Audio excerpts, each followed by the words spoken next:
Hello guys, आज करते हैं हम अपने न्यू ब्लॉग की स्टार्टिंग राजभवन से। तो हम राजभवन आए थे, सब कॉलेज से विजिट हुई थी। यहाँ पे फ्लावर फेस्टिवल होता है, तो मैं आपको दिखाता हूँ। काफ़ी सारे एग्रीकल्चर रिलेटेड फ्लावर भी है यहाँ पे और सिल्वीकल्चर, बहुत सारी चीज़ें हैं देखने को। अभी मैं आपको दिखाते रहता हूँ। फिलहाल एक साइड से स्टार्ट करते हैं। यहाँ पे काफ़ी सारे फ्लावर्स लगे हैं जो कि मैंने खुद भी नहीं देखे हैं, ना हमने इनके बारे में स्टडी करी है एग्रीकल्चर में। यहाँ पे मैं पहले इंट्रोड्यूस कराता हूँ स्वप्निल मैम को, आस्था मैम, यहाँ पीछे क्लासमेट अंकुल भाई। तो यहाँ पे सभी लोग आ रखे हैं, वो और आ चुके हैं। मैं इनसे भी इंट्रोड्यूस कराता हूँ। ये अनामिका है और ये सागर भाई है। ये थोड़ा आज उदास टाइप के लग रहे हैं फिलहाल, चलो कोई बात नहीं, इनको भी मैं एक आगे बढ़ाते हुए।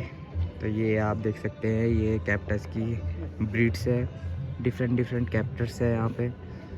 और यहाँ पे काफ़ी चीज़ें हैं दिखने को, तो मैं आपको आगे दिखाते। यहाँ पे कुछ प्लांट्स देख सकते हैं, ये है हाइब्रिड वाले जो कि बहुत जल्दी ग्रो होते हैं और छोटे ही ग्रो होते हैं, बट इन पे फ्रूटिंग बहुत जल्दी आ जाती है। देख लो, ये है ऑरेंज का पेड़ है। अभी फ़िलहाल छोटी मोटी फ्रूटिंग हुई है, पर काफ़ी हुई है जिस हिसाब से वो पेड़ है। यहाँ पे फ्लावर के बुकेस भी बना रखे हैं, बहुत प्यारे प्यारे से हैं, काफ़ी अच्छे हैं।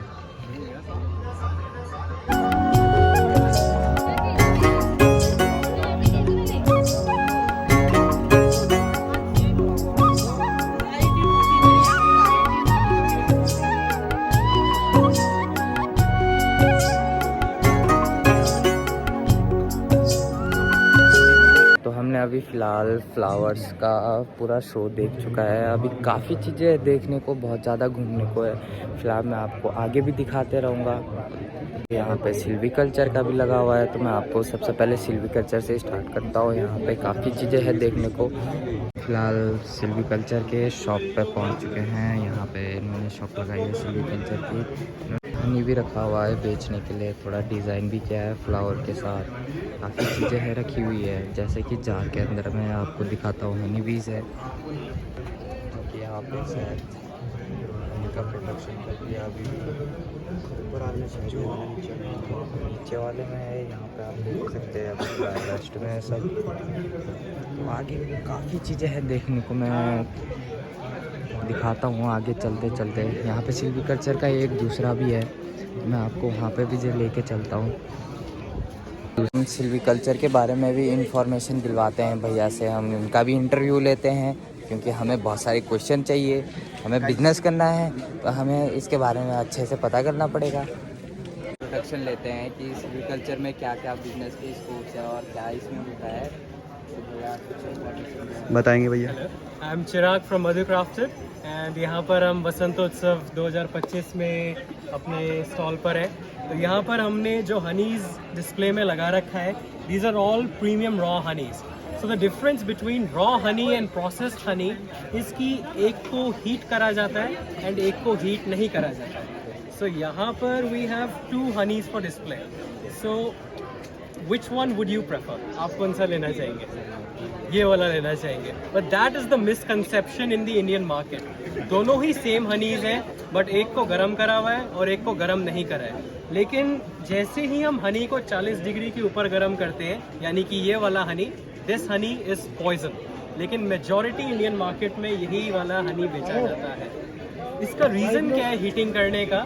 क्योंकि जब हनी में 70, ये आप देख रहे होंगे कुछ हमारे पास वी फ्रेम्स हैं, तो इसमें ये नीचे कुछ आपको हनी दिख रहा होगा, ये सब अनसील्ड हनी है, कच्चा शहद है। जाके ऊपर का जो ये हनी है, इसके ऊपर मधुमक्खी ने वैक्स की लेयर चढ़ा रखी है। So this is all sealed honey.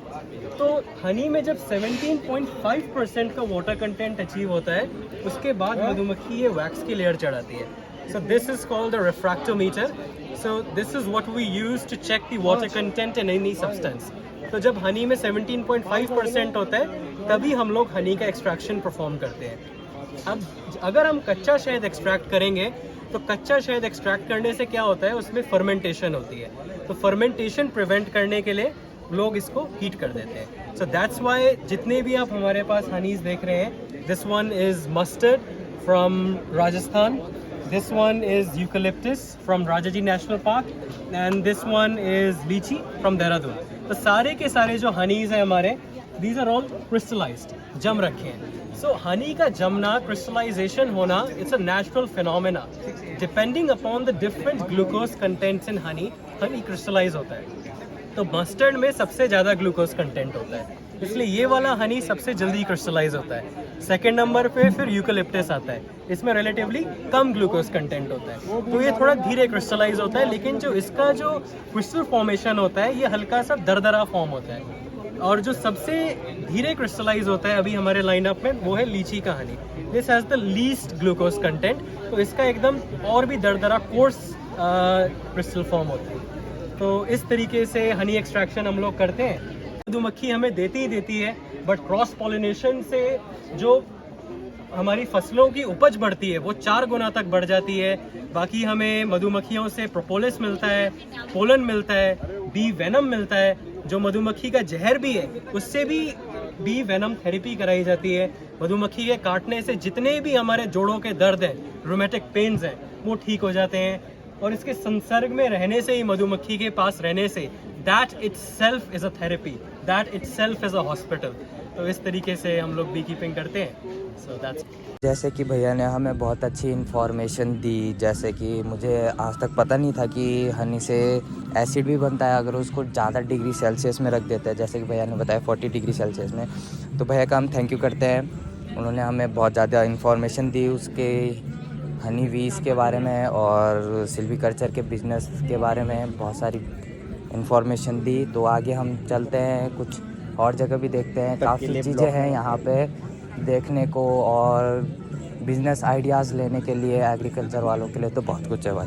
तो बने रहो ब्लॉग में, मैं दिखाता हूँ आपको. तो आगे चलते रहते हैं हम. यहाँ पे देख सकते हैं, यहाँ पे agriculture insurance company of India LTD के द्वारा ये शॉप लगाई गई है. यहाँ पे जो ये है ये हॉर्टिकल्चर से रिलेटेड जो शॉप है, जैसे ऑर्गेनिक चीज़ें भी मुझे यहाँ पे दिख रही है.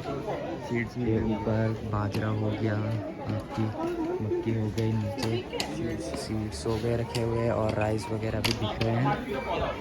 आगे चलते हैं. तो ये भी हॉर्टिकल्चर से रिलेटेड है, इन्होंने थोड़ा बहुत डिज़ाइंस वगैरह भी रखे हुए हैं. ये आप देख सकते हो यहाँ पे हाइब्रिड्स वैराइटीज़ है डिफरेंट. वो भी मैंने फर्स्ट टाइम यहाँ पे पर्पल और ये दोनों अलग है, तो टेस्ट डिफर है. ये आलू की अलग अलग वैरायटी है, अलग अलग पर्पस के साथ है जी. ये 25 डिग्री सेल्सियस पे अच्छी लेटेस्ट रिलीज वैरायटी है जमुनिया. टेम्परेचर जब 40 विटामिन सी ज़्यादा है, कैरोटीनॉइड्स ज़्यादा है, एंथोसाइनिन ज़्यादा है, न्यूट्रिटिवली ये ज़्यादा सुपीरियर है. और आज के डेट पे स्पेशलिटी ग्रुप का आलू है, मतलब पर्पस अगर स्टफिंग में यूज़ करना, आलू का खीर बनाना है, आलू का कुछ और प्रोडक्ट स्टफिंग में यूज़ करना है तो इसको यूज़ किया जाता है. जो सर इनके लिए क्लाइमेट और जो कंडीशन होती है नॉर्मली होती है सर. फ्राइज सोना है, ये फ्रेंच फ्राइज की वैरायटी. फ्रेंच फ्राइज बनता है. चिप्स सोना है, चिप्स पर्पस, चिपलिंग चिप्स बनेगा इसका. बेसिकली चिप्स में क्या होता है, जब आलू का नॉर्मल आलू के चिप्स बनाते हैं तो जब ऑयल में फ्राई करते हैं तो रेड हो जाता है, ये व्हाइट रहे. फिर उसके बाद हिमालनी है, ये हिल्स की वैरायटी है, डिजीज रेसिस्टेंट वैरायटी. मतलब आज की डेट में हिल्स के लिए सबसे पोटेंशियल वैरायटी ये है, सबसे ज्यादा कल्टीवेट होती है ये ज्योति. उसके बाद नीलकंठ वैरायटी है, उसपे भी वैरायटी का डिपेंड. आउटर स्किन अगर आपको पॉट में रखना है पर्पल है लेकिन इनर से व्हाइट. हाइब्रिड्स अच्छे होते हैं. उधर रेड स्किन वैरायटी है, आउटर स्किन रेड है, अंदर से व्हाइट. गंगा और क्योंकि संगम ये आज की डेट की वैरायटी है, ज्यादा पोटेंशियल है, मतलब यील्ड इनका सबसे ज्यादा है आज की डेट कंट्री ये में. किलो में अगर 10 माला 8 माला होगा. कलर्ड कॉलीफ्लावर्स हैं, व्हाइट कॉलीफ्लावर में तो ये न्यूट्रिटिवली ज्यादा बेटर है. येलो कलर जो है वो कैरोटीनॉइड रिच है, कि आपका पर्पज तो ये विटामिन ए ज्यादा है. ऑर्नामेंटल की तरह आप घर में एंथोसाइनिन पिगमेंट पॉट में बड़े-बड़े है, एंटीऑक्सीडेंट ज्यादा है. ठीक है. ये चेरी टोमेटोज हैं सैलेड पर्पस. ये हल्दी है, पंतनगर की वैरायटी है, नॉर्मल कंट्री. ठीक है, थैंक यू सर. कि अभी भैया ने हमें वैराइटीज़ के बारे में बताया है कि क्या डिफरेंट वैराइटीज़ है, क्या क्या उन पे डिफरेंस होते हैं और कंडीशन क्लाइमेट के बारे में भी काफ़ी चीज़ें बताई हमें, काफ़ी नॉलेज मिली है. बाकी हिमांशु भाई जरा डाक विभाग की तरफ चलें तो इसके बारे में पूछेंगे आज डाक विभाग से. अंकुल भाई को मेरा डाक ATM विभाग नहीं आए 3 महीने से. तो हम डाक विभाग के पास जाते हैं. ये लोग इसका ATM नहीं दे रहे, 3 महीने हो गए हैं. कहाँ पर अटक है? पोस्ट गार्ड अभी तक इसका ATM नहीं लेके आया है. फिलहाल वो कंप्लेन हम बाद में करेंगे. अभी काफ़ी चीज़ें देखने को है बची हुई, तो हमें जल्दी देखना होगा आगे. क्या क्या चीज़ें हैं, तो बने रहो, दिखाता हूँ। तो गाइस भाई एक दिन ब्लॉगिंग करने से क्या नहीं होता है अंकुल भाई, सौरभ जोशी नहीं बनते भाई, और एक दिन कॉमेडी करने से क्या नहीं होता है, कैरवी नाइटी नहीं बनते। रोज मेहनत करनी पड़ती है, रोज मेहनत सालों की करनी मेहनत। होती है भाई। की बार अंकुल की सरकार, तो मैंने काफ़ी लोगों का इंट्रोडक्शन ले लिया है, तो अब मैं मौका देता हूँ अपने भाई अंकुल को। अंकुल भी एक बार इंट्रोडक्शन लेंगे। तो फिलहाल हमें जूस के बारे में, जो जूसेस निकाले जाते हैं फ्रूट से, उनके बारे में भी हमें स्टडी करनी है। तो हम देखते हैं कहीं पे अगर शॉप लगी होगी तो अंकुल भाई को मैं वहाँ पे तुरंत भेजता हूँ और एक क्वेश्चन करेगा उनसे और हम इंफॉर्मेशन लेंगे, तभी यहाँ से जाएंगे। ओके, तो भाई लोगों, हमारी रिया मैम हमें मेले में मिल चुकी है, तो हम आपको इंट्रोड्यूस कराते हैं मैम से। Hello everyone, my name is Riya और मैं इन बच्चों को पढ़ाती हूँ, क्योंकि पढ़ते पढ़ते कुछ है नहीं, लेकिन फिर भी किसने बोला मैम? फिर भी हम पढ़ते हैं। मैम थोड़ा झूठ बोलती है, पर क्या करें। जैसे कि पहुंचने वाले हैं अभी जूस वाली शॉप पे, तो आप क्या क्या क्वेश्चन करना चाहेंगे उनसे? मैं पूछूंगा उनसे, शादी हुई है आपकी, बच्चे कितने हैं, और परिवार में सब बढ़िया? तो भाई ऐसे क्वेश्चन पूछोगे तो हमें जूते जरूर पड़ेंगे, इन्फॉर्मेशन तो कुछ भी नहीं मिलने की है। फिर भी हम अच्छे क्वेश्चन करेंगे। अंकुल भाई थोड़ा प्रैंक करते हैं बीच बीच में, जैसे कि हमारे अंकुल भाई यहाँ पे कॉमेडी करने के लिए स्पेशल उसके लिए मैंने एक बोर्ड सा लगाया है। तो यहाँ पे अंकुल भाई, तो क्या बोलना चाह रहे थे आप? प्रैंक करना पंकु प्रैंकर से सीखिए। एक दिन से कोई पंकु प्रैंकर नहीं बनता, रोज नाचना पड़ता है, पलटन मार्केट घूम के ठुमके लगाने पड़ते हैं। नहीं, आज हम देखना पड़ता है गाइस। आज हम पलटन में नहीं है, तो हम आज मेले में है, तो हम यहीं पे रिएक्शन देखेंगे लोगों के। आप बताओगे कि कैसे आपने एक्सट्रैक्ट किया है फ्रूट से जूस, कैसे निकालते हैं, क्या क्या प्रोसेस रहता है इसमें? एक्चुअली ये क्या है कि हमने अपने फार्मर ग्रुप को सिखाया हुआ है जी हमने 2014 से इसमें काम किया हुआ है। जी। तो विलेज लेवल पे हमने उनको सिखाया हुआ है। इसमें क्या कहते हैं, पल्प फॉर्म में वो निकाल लेता है। उसके बाद फिनिश्ड प्रोडक्ट हम यहाँ पे आगे तैयार करते हैं। तो जौनसर बाबर में जब आप जाओगे तो कथियान वैली एक जगह है, उसके 12 गाँव को हमने 2014 में टेक ओवर किया था। तो उनको हमने ये सारी टेक्नोलॉजी दी है। वहाँ पे सेब, अनार, नाशपाती के हमने बगीचे लगाए। आज वो सारे फ्रूटिंग पे आ गए, ठीक है। और अब हम लोग जो है चमोली में जाके फिर ऑर्चार्ड डेवलप कर रहे हैं, वहाँ पर हम कीवी का काम कर रहे हैं। जी सर, ठीक है, थैंक यू सर, आपने इन्फॉर्मेशन दी। सर ने यहाँ पे बहुत सारे जूसेस के भी, भैया ने कई फ्रूट से डिफरेंट जूसेस निकाले हैं। तो यार, तो चलते चलते हमें लास्ट में एंड में हमें थोड़ा एग्रीकल्चर में जो मॉडर्न टेक्निक्स यूज़ होती है, जैसे कि ट्रैक्टर्स वगैरह, और मैं यहाँ देख सकता हूँ कि मुझे ड्रोन्स भी दिख रहे हैं, तो मैं आप सबको दिखाता हूँ जो मॉडर्न टेक्निक्स में यूज़ होते हैं। स्प्रे के लिए यूज़ होता है मोस्टली ड्रोन, तो मैं दिखाता हूँ आपको। तो गाइस, ये है ड्रोन जो कि पेस्टिसाइड्स वगैरह छिड़कने के लिए यूज़ होता है। जैसे कि हम खेत के बीचों बीच नहीं जा पाते हैं, तो ड्रोन्स यूज़ होते हैं। बहुत बड़े बड़े जो ग्राउंड्स होते हैं उनमें यूज़ होते हैं। यहाँ पे ट्रैक्टर्स भी दिख रहे हैं, बहुत मशीन्स भी दिख रही है, मोटर्स दिख रही है वाटर सप्लाई के लिए। बाकी यहाँ पे बहुत कुछ भी दिख रहा है। मशीन देख सकते हो, ये वीडिंग हटाने के लिए यूज़ होती है, और बाकी आगे बहुत कुछ है। इन्फॉर्मेशन लेते लेते हमें भूख लग गई है, तो हम फूड कोर्ट ही ढूंढ रहे थे, तो हमें फूड कोर्ट मिल चुका है। लो भाई, अंकुल भाई क्या हो? गाइस देखिए, ये हिमांशु भाई भागते हुए, भूखा कुत्ता खाने की तरफ टूटते हुए। फूड कोर्ट ही है, फूलदेही का फूड कोर्ट। भूख लग रही है। फटाफट गाइस, फटाफट चलो, कुछ ना कुछ तो मिलेगा। इस फूड कोर्ट के अंदर आते ही सबसे पहले पिज़्ज़ा से ही स्टार्टिंग हो गई है, पर मैं फास्ट फूड खाता नहीं हूँ, तो हम यहाँ पे नहीं जाएंगे, हम कुछ और देखेंगे यहाँ पे। अरे यार, यहाँ फिर से पिज़्ज़ा, पास्ता वगैरह आ चुके हैं। यहाँ पे जलेबी बन रही है, जलेबी का मन भी नहीं कर रहा है। पहले आप सबको मैं दिखा देता हूँ क्या क्या बन रहा है, उसके बाद हम खाना स्टार्ट करते हैं, क्योंकि हमें भी काफ़ी भूख लग रही है। अंकुल भाई, तो क्या आप कुल्हड़ चाय पीना चाहते हो? Spring roll, momos, veg momos? वो नहीं गाइस, हमें फास्ट फूड नहीं खाना है, हमें कुछ अच्छा खाना है। कुछ देखते हैं गाइस, यहाँ पे कुछ डिफरेंट है। ये मुझे कुछ डिफरेंट सा दिख रहा है, यहाँ पे कुछ बन रहा है, चल रहा है। इसका नाम क्या होगा यार? ये तो हमें मेन्यू में भी नहीं दिख रहा है, पर हम क्या बोल सकते हैं उसको। बाकी यहाँ पे भी आप देख सकते हो, ये पुरानी चीज़ें हो गई, जैसे उड़द के पकौड़े, अरसा और पहाड़ी थाली, और ये सब कुछ, ये सब पहाड़ी डिशेज़ है। बाकी हम आपको आगे भी दिखाते हैं, आगे भी बहुत कुछ है देखने को। अंकुल भाई आप पीछे पीछे कहाँ रह जा रहे हो? मुझे भूख लग रही है, हम जल्दी जल्दी दिखाएंगे। भाई पेमेंट हमको कैसे खाना भी करेंगे? है। पेमेंट ऑनलाइन करेंगे वीडियो बंद करके। यहाँ स्वाइप अप सिस्टम नहीं है भाई।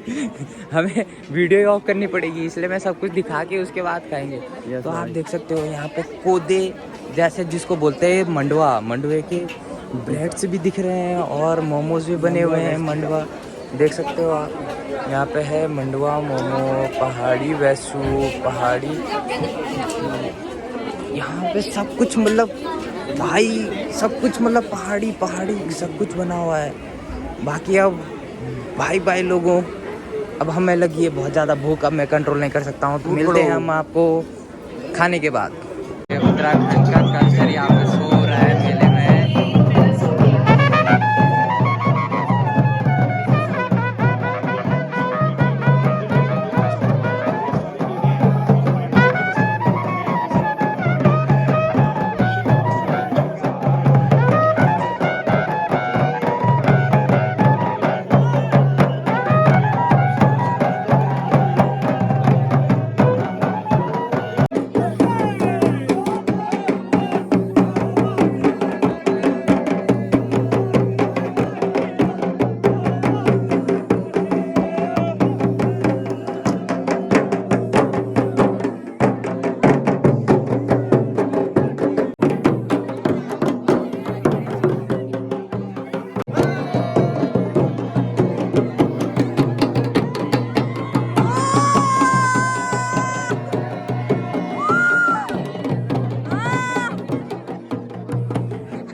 सभी लोगों को मैंने इंट्रोड्यूस कराया, पर अभी हमारी HOD मैम आई है, हेड ऑफ एग्रीकल्चर डिपार्टमेंट, और उनके साथ एक और आए हैं। ये थोड़ा लेट में पहुंचे हैं, तो इनसे भी मैं आपको इंट्रोड्यूस करवाता हूँ।